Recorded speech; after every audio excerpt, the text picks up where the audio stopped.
Hello campers, Dr. Dickey here.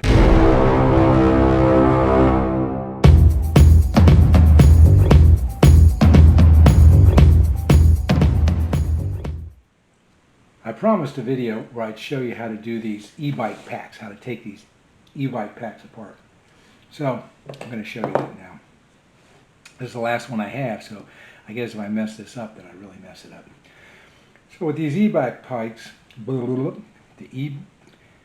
with these e-bike packs, you're going to want to, first thing is pop all these tabs. You can see that there are these tabs. You want to just pop those tabs up. That's for the BMS. There's one on each side, and you just pop those tabs up. I don't know how well you can see this. I'm hoping you can see it pretty good. This one goes the other way, like that. Okay, then just take a pair of pliers, rip them puppies up.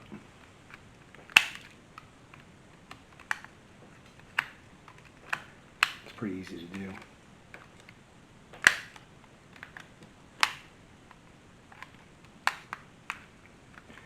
Actually, I don't need as big a pair of pliers as I'm using, but these just happen to be here, so I figured I'd use them.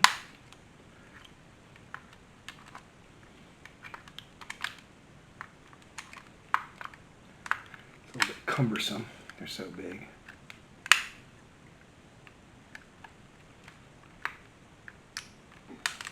So once you get those broken off, what I found you can do is, because there's a plastic down here, you won't damage the batteries necessarily.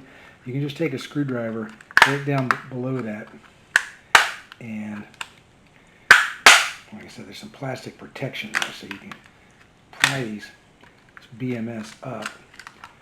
Normally it comes up a lot easier than, of course, it's going to do now. Now it's going to fight me every step of the way. Normally that's pretty easy to do.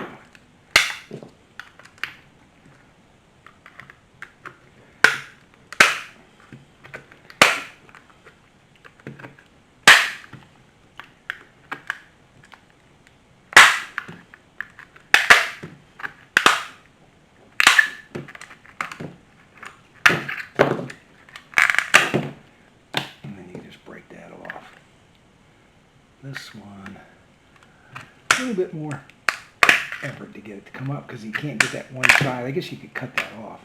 So I guess you can get that off. And then you do the same thing on the other side. I won't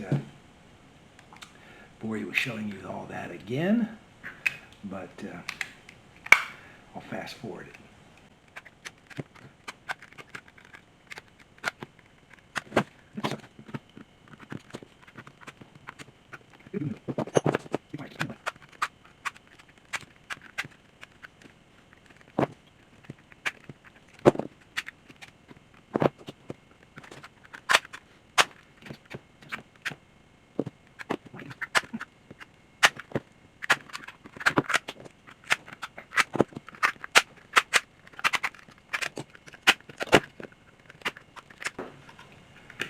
All right, so once you get the BMSs off, there's two tricks now.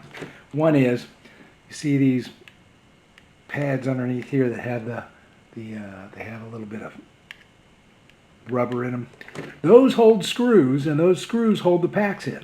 So you got to get in there and get those undone. They're little itty bitty Phillips head screws, but they're in there, and you got to get them out. Otherwise, you'll never get the packs apart.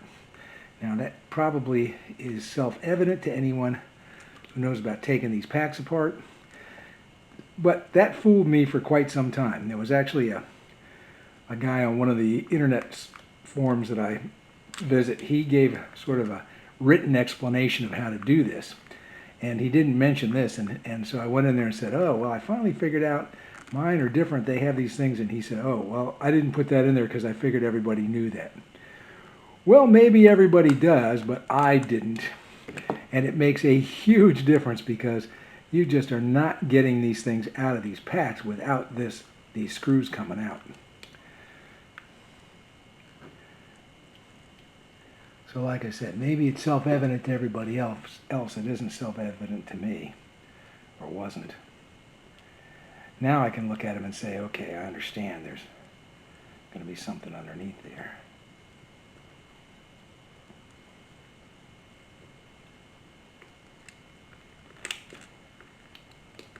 And I should have had a larger Phillips head, but this little bitty one seems to work pretty good. I don't know how good it'll do on my end ones.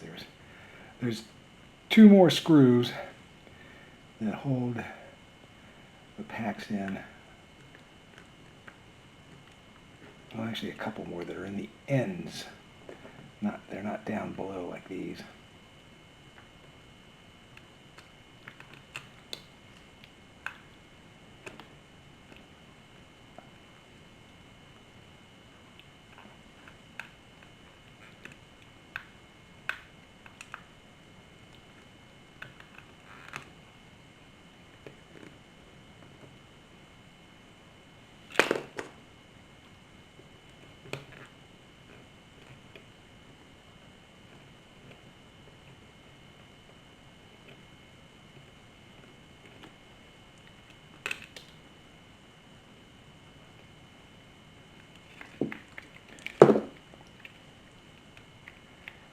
Screw.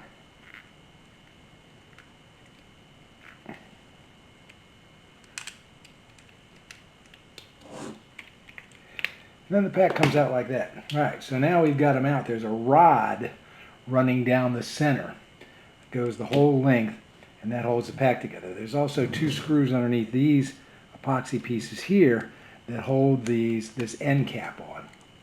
So, and then this end, you can see there's no epoxy out on the edges. So you can take the epoxy, get underneath there, and unscrew these screws. Let's see if you can see that on camera. I don't know if I can do it with my left hand or not, but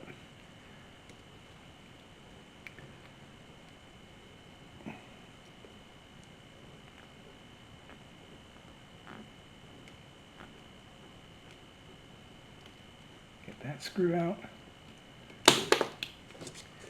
And then get this screw out. It's just down underneath the epoxy in there.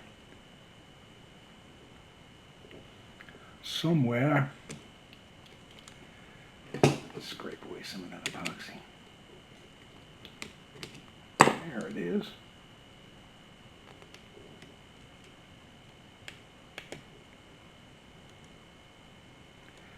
So I got these packs.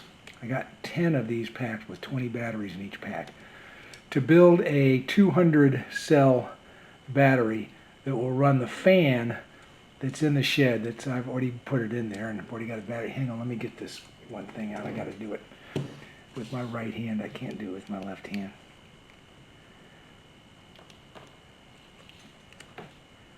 To make a 200 cell pack. Oh no, I cannot find that. There it is. That's it.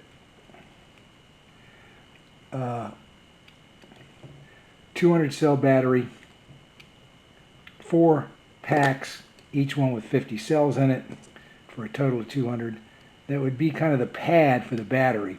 The battery has 2 solar panels, 275 watt solar panels that run it, and of course it's only going to be primarily running when the sun's out to get that fan, so I just use the bat as a pad. Now there's one more screw down in here that runs that rod, and again I won't be able to get that, I don't think, with my left hand. I'll have to get it with my right, so you'll just see me stick a screwdriver in there and try and find it. Maybe in the other end even. Let's see, is it down at this end?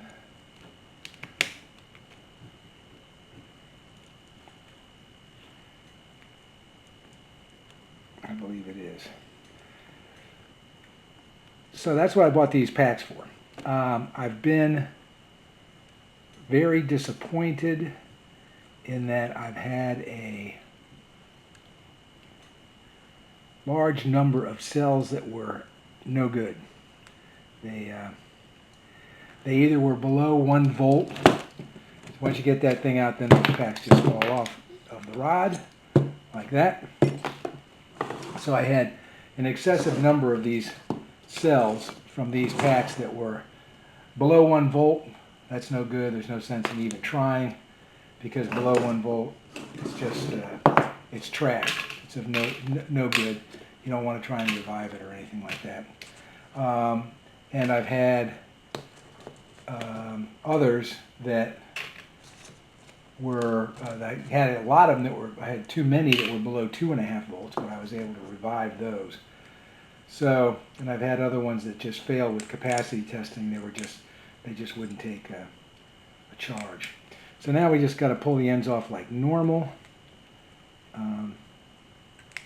Like I said, now that's compared to the medical pack batteries. The medical pack batteries, typically medical packs have better cells in them because they've basically never been used. The medical packs have to be changed out every, I think, 2 years, and they're only going to be used when there's a power outage, which is going to be pretty rare for the backup of the equipment that they back up. And therefore, generally those cells are pretty good shape, and of course that's what I was used to using. So I don't know that these things are not worth buying. I just was disappointed compared to what I was used to. So again, I'll finish this video up by taking you out and showing you the latest setup out in the shed. Everything's been installed. We've been running off it now for several weeks. I think I showed you in the last video, but I'll show you the install of the fan. And I also put a, you gotta watch this stuff, it'll cut you open like nobody's business. I put a panel up on the roof, of the northern roof, because the sun is so high in the sky this time of year, and it's still May, that it actually, the northern roof, northern facing roof, gets full sun. And that heats that roof up. They always make roofs of these plastic sheds dark colored. I don't know why. I guess maybe up north you want the heat, but it makes the roof very, very hot, and I don't want the shed to go above, say, 40 degrees Fahrenheit, like 104 Celsius, 140. Blah. I don't want the shed's roof. I don't want the shed's interior, where the batteries and all the other components are, to go above 40 degrees Celsius, which I think is around 104 degrees Fahrenheit. I just don't want them to go higher than that. So I've got the fan in there, I've got the vents in there, I've got the battery and a solar charge controller with a couple of panels that are running it, and it seems to work very well. I've got it set at about 95 degrees now. Today it's only about 80 degrees outside, but even so, if the sun hits the roof, the southern roof is shaded somewhat by solar panels that I put up there that run my ham radio and lead acid setup that I still have in the house. And then the northern roof had nothing, so I bought a couple of polycarbonate corrugated roof panels, and I just mounted them up there, and that shades the roof, and therefore it does not get nearly as hot. I could use these batteries for a couple of reasons. One is, of course, I didn't get 200 out of a batch of 200. I only got about 150. And the other reason is that, if even 150, I don't know if I even got that many. The other reason is I forgot that when you're processing these batteries, you've got to capacity test them, charge them up, and then let them sit for a month to make sure they don't self-discharge. Well, that was about a month ago, and I haven't gotten around to doing this last pack, so I'm doing it today. And now it'll be a month before these cells, if I get them processed today and tomorrow, it'll still be a month before these cells will be able to be used for anything. Fortunately, I had almost exactly 200 cells left over from the 2,240 cell build from my big battery pack that I've been running the house on. And so I used those. Now, they were not as large of capacity. I of course used the 2,240 cells that had the highest capacity, but they weren't bad. They were still right around 100% capacity, and therefore for this battery that's for the fan, that's perfectly okay. These cells, what am I going to use them for? I don't know yet. To be honest with you, whoa. Oops, I must have gone through and hit the, this is the positive end. I must have gotten on the side of the cell there and hit the outside of the cell, and the outside of the cell is negative. It's going to make it a little difficult to pull this off then. You always got to be careful of that. I did learn a lot about how to process those medical pack cells, and they were, like I said, they were excellent cells. They all came through very good. There is a downside, and that is the rubber that they're in, whereas these, you can see, are not in rubber. They're very, very nice and clean once you get them taken care of. They're super clean, very, very nice, but they just don't have the same capacity because e-bikes, obviously, people are running them until they start seeing a degradation on them, and then they would turn them in. So e-bike packs, you would not expect to have the same capacity left in them as I would for those medical packs. So I don't know. If I could get more medical packs, would I? I don't know. Realistically, I'm going to be, like I said, my wife and I are going to probably move from here in Florida in maybe 4 years, probably go out to Arizona. I will have a solar system that I set up there, and I would think, just based on everything I've learned, which is one of the reasons I did this, was I wanted to learn a bunch of stuff, but based on everything I've learned, I would say there's almost no chance I would do lithium ion batteries, 18650 lithium ion batteries. For that build, I would do lithium iron phosphate because of all the advantages that lithium iron phosphate offers. And that, of course, is no worries about thermal runaway. I mean, you can get a lithium iron phosphate battery to go into thermal runaway, but you really got to try, and so it's highly unlikely.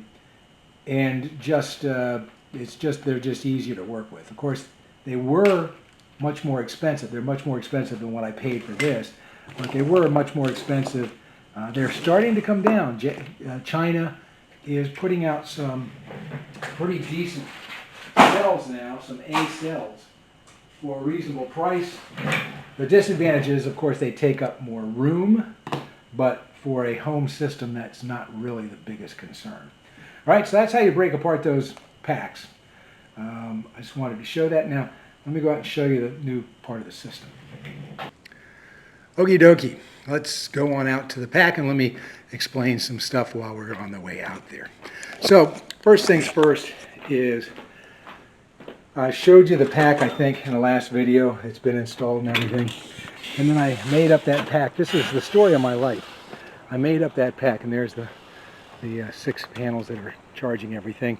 And they will charge up that battery. Overnight we go down about 2 volts out of a potential 7 volts that we had to go down in the 14 packs, because we're ranging the cells between, say, 4.03 volts and 3.5 volts. So there's the sunshade that I put up there, and you can see right now it's not quite, it's too early for the sun to be that bad. It's only like 11 o'clock, but the sun would be full sun on it, and it will get to be full sun on it.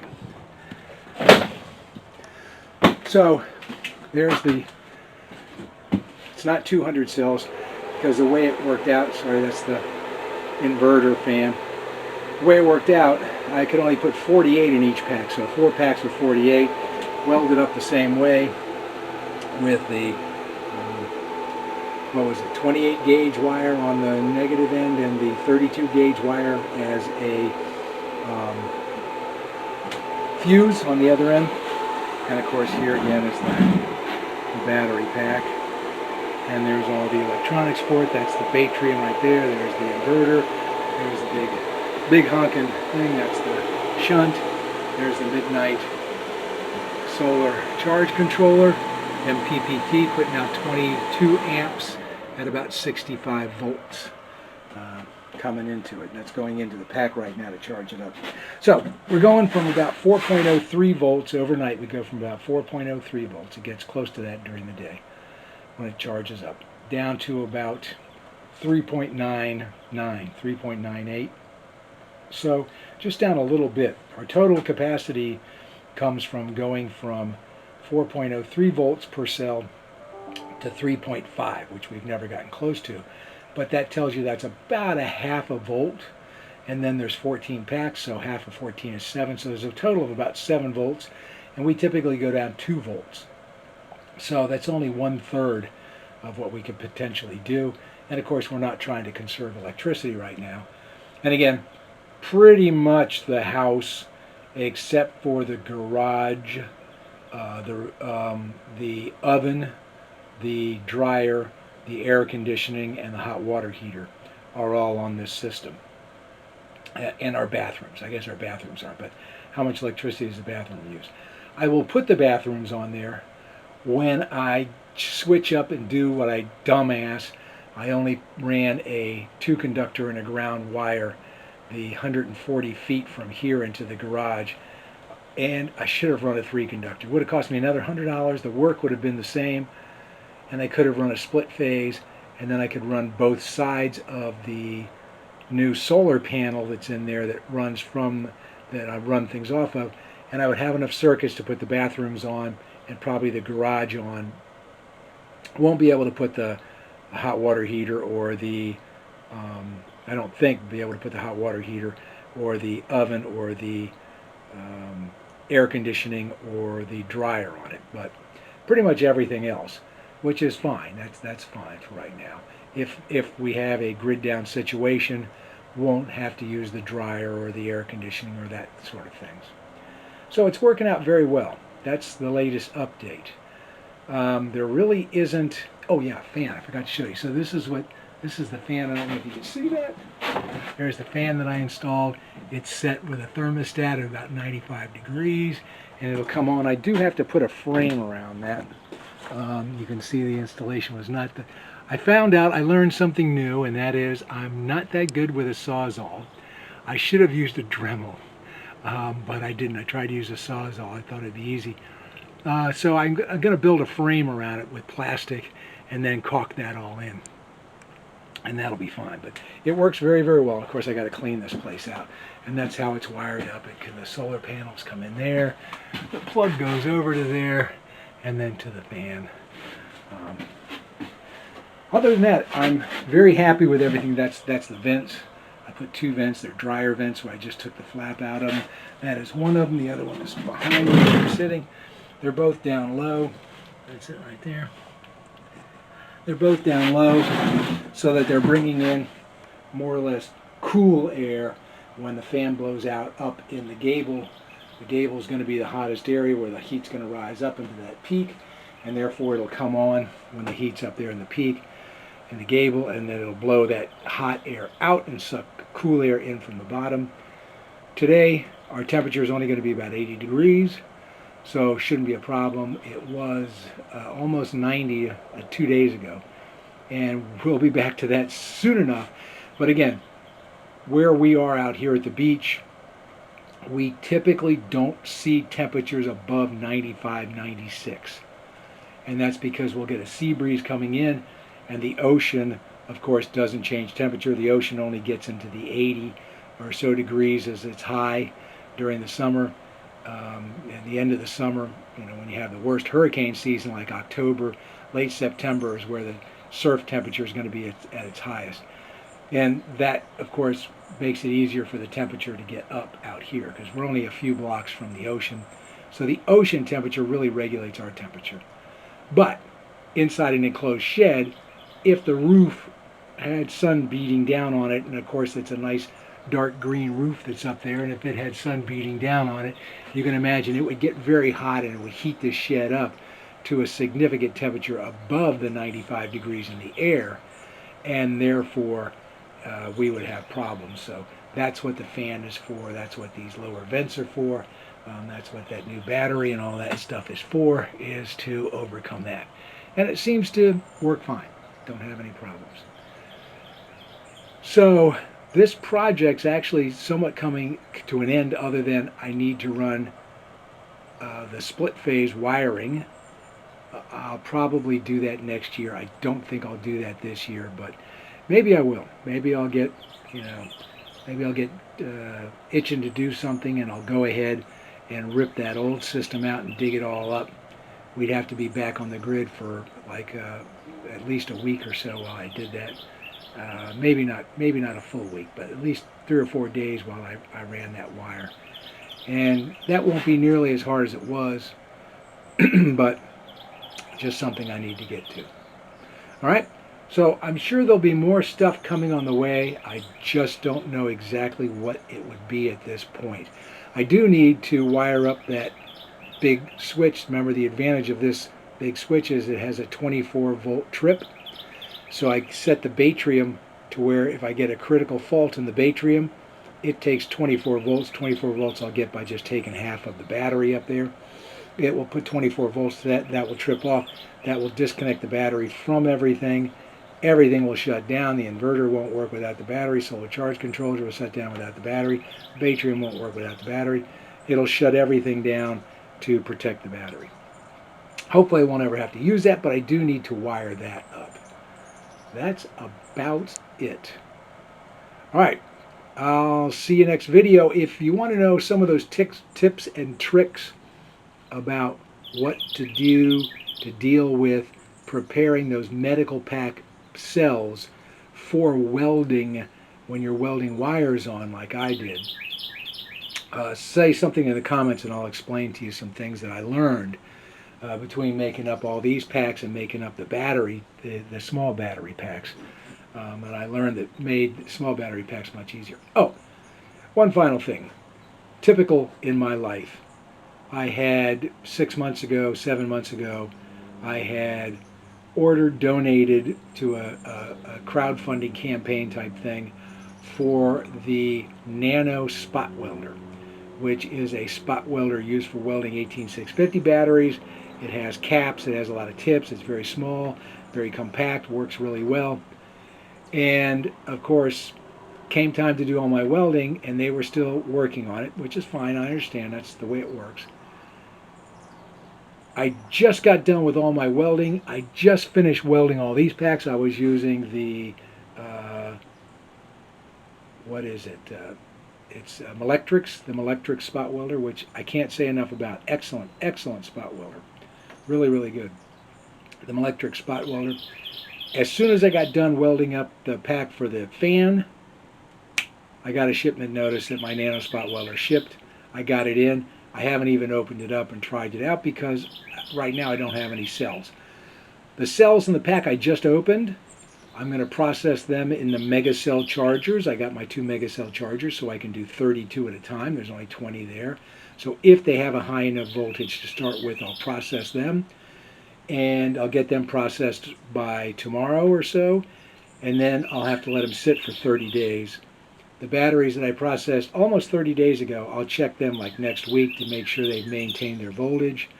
And then I may have, 150 or so cells that I'll be sitting around that I might be thinking about something to do, which I don't know what it would be, but I'll start thinking about the next project. I mean, I got this. I'd love to be able to add an extra row on top of all these to put another 100 or so in there, which would be easy to do. It wouldn't change the voltages, wouldn't change anything other than the capacity. But that's not trivial to do with the welding and the bus bars. I could probably do it, but right now everything seems to be working fine. So, and the birds even love it too. They're out there tweeting away. So I'll see you again in a little bit, but don't know what exactly we'll be doing, but we'll be doing something. Thanks for watching. Bye-bye.